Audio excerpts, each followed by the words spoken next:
বিশুদ্ধ ভাষাটা এত জরুরি যে আল্লাহ তাআলা তার প্রিয় হাবিবকে মায়ের বুকের দুধ থেকে বঞ্চিত রেখেছেন শুধু বিশুদ্ধ ভাষার জন্য।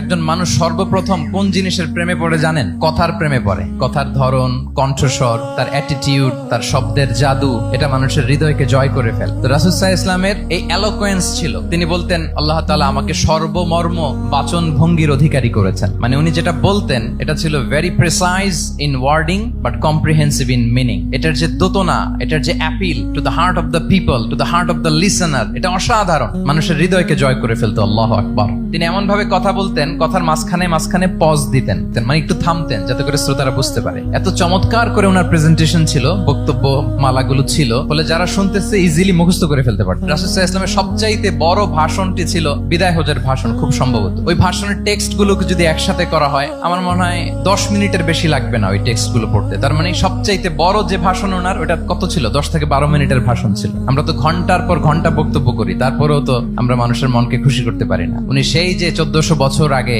10 মিনিটের একটা ছোট্ট ভাষণ দিলেন, গোটা বিশ্ব আজও হাবুডুবু খায় ওই ভাষণের ভেতর, ঠিক কিনা বলেন? মাঝে মাঝে এমন আবেগ ঘন বক্তব্য উপস্থাপন করতেন, সাহাবারা অশ্রুসিক্ত হতো।